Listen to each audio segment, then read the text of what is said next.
సమాజంలో యెహోవా వాక్కుని చెప్పకుండా నేను ఉండలేను. ప్రతిరోజు దేవుని స్మరణ నా నోటి వెంబట రావాలి. ప్రతిరోజు దేవుని స్మరణ జరుగుతున్నప్పుడు ఒక అన్యుడైన ఇత్తయికి దావీదు వాక్యం చెప్పకుండా ఉంటారా? చెప్పాలి. ఒక అన్యుడైన ఇత్తయికి దావీదు గారు వాక్యం చెప్పకుండా ఉంటారా? ఖచ్చితంగా వాక్యం చెప్పుంటారు. అందుకే నువ్వు చచ్చినా బ్రతికినా నేను నీతోడు ఉంటాను, యెహోవా జీవం తోడనే ఆయన మాట్లాడుతున్నారు. ఏమని మాట్లాడుతున్నారు?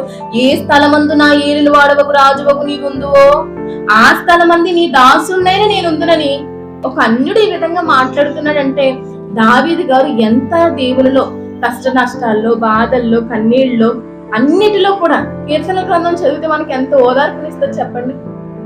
కీర్తన గ్రంథం చదవండి, ఓదార్పు, దేవుని యొక్క ప్రేమ, దేవుని యొక్క ఔన్నత్వం, ఎంతో ఓదార్పునిచ్చే వాక్యాలు.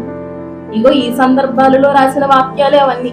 కాబట్టి ఒక భక్తుడైన దగ్గర ఉండి ఇత్తే దేవుని కోసం తెలుసుకున్నాడు. అందుకే మన స్నేహాలు ఎవరితో ఉండాలి?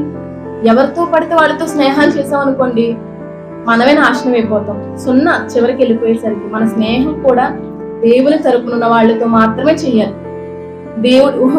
వీళ్ళు దేవుని కోసం బ్రతుకుతారు, వీళ్ళు దేవుని కోసం జీవిస్తారు. కాబట్టి వీళ్ళతో ఉంటే పర్వాలేదు, వీళ్ళతో ఉంటే మనం కూడా దేవుని అభివృద్ధి పొందొచ్చు.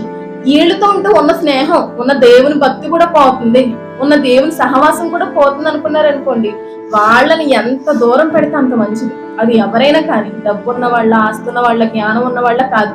వీళ్ళ దగ్గర ఉంటే నాకు భక్తి పోతుందిరా, వీళ్ళ దగ్గర ఉంటే నాకు భక్తి వస్తుంది అన్న వాళ్ళ దగ్గర ఉందో అన్న వాళ్ళ దగ్గర నుండి మనం వెళ్ళిపోతాం.